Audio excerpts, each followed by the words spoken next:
Resident Evil 7 has got to be the best horror game I've ever played. This game has impressed me every step of the way, through the impressive storyline and horror elements. I want to discuss the reason the game is as good as I say it is. Starting off with the story of Resident Evil 7, you play as Ethan Winters, a man married to Mia Winters. Ethan hasn't seen Mia in 3 years, as she has gone missing for quite some time. He receives her exact location randomly in a videotape of Mia telling him, "You get this.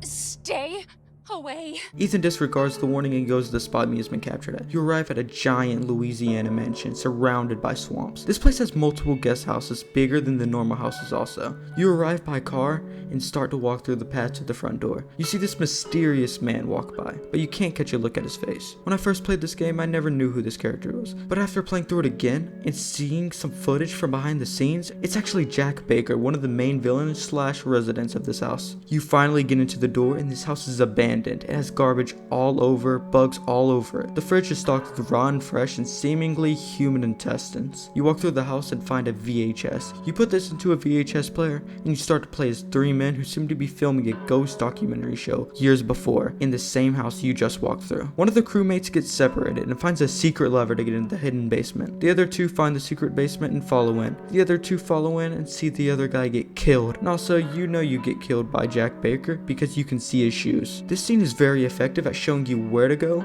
and providing some scare when you have to do the same thing that got you killed just minutes before. Also, their filming fan is outside when you walk to the house in the beginning of the game as Ethan. Cool foreshadowing. This time no one's down the ladder and you have to swim through a sewer system and the guys who were killed earlier pop up in the water. Another good touch. I love how this game's story has interconnected plots that you notice after a second playthrough. You walk through the basement that's bigger than my house and you finally meet Mia in a cage. You find bolt cutters to get her out, you wake her up and she starts acting like a crazy person, screaming to you that you and her need to leave now before he finds Ethan. She's referring to Jack Baker. You get a phone call from a girl named Zoe who tells you tips to try and escape the house. Suddenly Mia starts going crazy and attacks you with a knife. She acts as if somebody is possessing her and starts banging her head on a wall, yelling, "Get out of my head." She fights you over and over again throughout the house. She even cuts your hand off, but you finally beat her for good. Then this happens to you.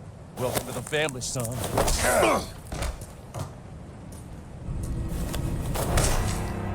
The Baker family dinner has got to be the funniest scene in a video game ever. The family is a bunch of lunatics who yell and talk like they have been doing meth. The son throws food at you, so the dad, Jack Baker, cuts his hand off. You don't eat the human organs for food, so the mom storms off and yells at you. And the dad is about to kill you, but the phone rings, thank God, and he leaves you be. There's also this grandma who's just asleep through the whole game. She becomes the most important character later, but yeah, whatever. The game sets you free into the main section of the house, where you spend a majority of your playtime at throughout the game. Jack comes back through walking through a wall and attacks you until you invade him and travel through a hidden vent. Then a cop starts knocking on the window of the house. He gives you a pocket knife and tells you to go to the garage immediately. After finding a secret item to get into the garage, you meet the cop, but sadly this occurs.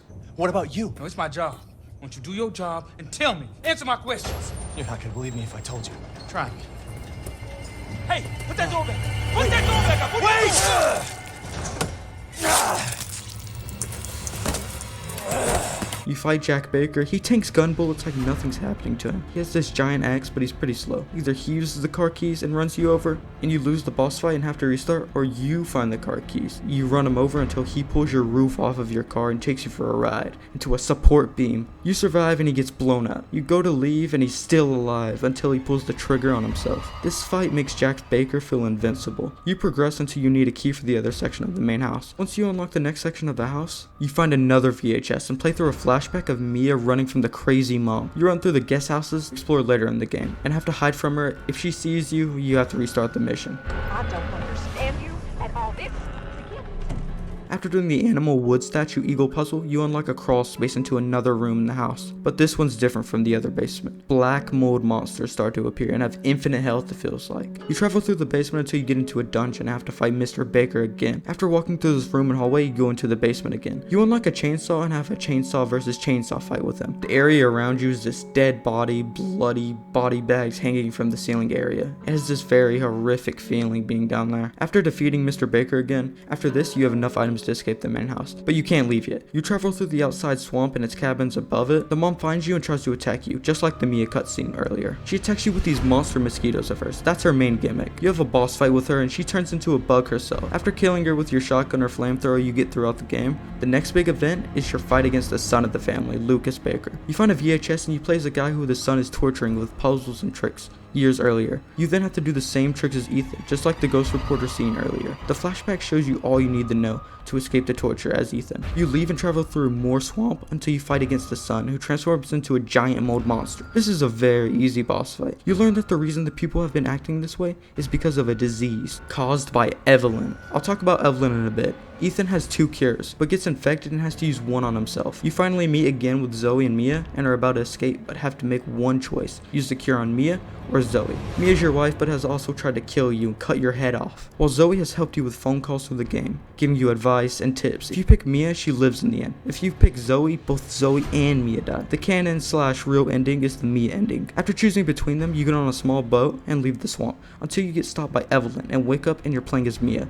You travel through a rusted boat, and as you walk around you get flashbacks of old memories there. This Titanic-like boat section explains who and why Evelyn does what she does. Evelyn is a bioengineered weapon created using DNA from a daughter named Eva. Her mom made Evelyn again after grieving Eva's death, when her daughter died when she was just 10 years old. After that, you enter the end of the game. You meet Evelyn, and she turns out to be the old lady from the dinner table. You kill her and are rescued by a helicopter, with the person inside who is in most of the Resident Evil games. He's meant to connect this game's story into the Resident Evil universe. The characters. The characters in this game are the highlight for me. Jack Baker is a horrifying and equally hilarious character / villain. He fills the role of a villain 10 times better than Evelyn to me. Evelyn doesn't feel frightening or interesting in the slightest. Jack's voice is so good and fitting. He doesn't have a bad second of screen time. He is my favorite villain in a horror game. The mom is very loud and angry. She's also very entertaining in the crazy way she behaves. Her boss fight was the most difficult. The son has the same crazy energy as the other two. But what if I told you he wasn't infected by the disease? He's just an insane person. He was affected later on, but that didn't change his personality at all.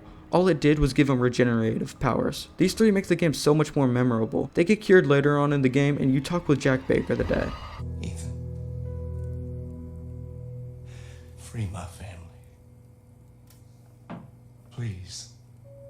He's a very nice man who just got wrapped up in this crazy situation. It makes you feel bad for him. I already loved him before, so this didn't change my opinion on him. Mia is the most boring character. She doesn't have anything particularly interesting or cool about her. I wish she was someone that had more likable traits and not just a crazy person sometimes, loving wife other times. Zoe is okay. I feel indifferent towards her. She helps you out, but I can't find it in me to care about her character. Ethan is very bare bones, but I think this was a fine choice as he's a placeholder type of character. Main problems. Then there's Evelyn. She's just a decent villain. I can't hate her, but Jack fills the villain role way better. That's my biggest gripe, is that Evelyn has a good backstory, but I can't help not see a better villain choice right there in Jack. He is actually scary and has what a likable villain needs. He's evil while being entertaining, has a human side to him too. Another problem I have is the final boss fight. Doesn't feel like a big conclusion. Good endings involve a satisfying ending after a fun and challenging boss fight. And then the final boss is the easiest boss in the game. The last hour of the game feels a lot slower and less fun than the rest. It sucks it ends on a lower point than it could have. The mold monsters are very tedious. After killing the 5th one, it just gets annoying to fight the same enemy over and over again. It's like if Mario only had Hammer Bros to fight. It would suck. Also, I wish these enemies had less health. They're just too tanky. The sound direction is pulled off elegantly. The creepy music accompanying you, or there's no music at all. Only creaking floorboards and ambience. It's genuinely terrifying. The safe room music is so good, I thought it was the main theme. There's jump scares throughout the game, and they're terrifying too. I might be in the minority, but I like the jump scares as long as there's other horror elements done right accompanying it. I can't tell you how good the sound design is. You just have to play the game to know what I mean. Behind the scenes. The creators use real life people to act out scenes in the game to see if they would work correctly. The dinner table scene was created and looks quite funny, looking at their food be paper with bugged images on it. The developers used Unity, which is a game creation engine, to make alphas for the game. This helped them test and see what they truly wanted for the finished product. They created the kitchen where the dinner scene happened in real life, so they knew if it would work right also. This also helped them with the realism of the kitchen. The head developer stated that he wanted to reinvent the series while going back to its root. He made a CG movie of what he wanted the other developers to make the game's horror look like. It showed a good concept, but no actual story. Originally, the series was going to have a dog. This dog presumably was going to chase you, as you would be infected too. Zombies were also planned, but were scrapped as well. The slicing sound effect was achieved through slicing a pineapple with a katana. Just thought that was cool. DLC. The DLC, The Daughter, shows the Bakers before they were infected. You play as Zoe. Jack brings in Evelyn from a storm outside. She's soaked in water and is knocked out. They don't know Evelyn is evil yet, but soon after taking her in, they're infected, and you have to evade the Bakers as they look for you. It's great to see what they were like before becoming infected. It doesn't last long, but it's cool to see. The 21 DLC is you playing as a random guy and a torture device set up by Lucas Baker. You have to play the card game 21 in a torture type of way, where he cuts your fingers off if you get it wrong. See them gauges there? The current goes up every time you lose. DLC Bedroom has you playing as another random guy kidnapped, but by the wife. She brings you food and checks up on you. You have to complete the puzzles and try to find an escape, but she comes back every now and again to check up on you. You have to put everything back in order when you hear her coming into your room. If she finds something that's been messed with, she will kill you. Oh, that drawer didn't open itself. This is what you get. This DL pack is super innovative. All the DLCs are pretty fun. Conclusion. This game is so much more than I was expecting. I just randomly played it as I wanted to play a horror game. Now it's been etched into my memory. I haven't played the sequel yet and the other Resident Evil games, so I hope other games are like this.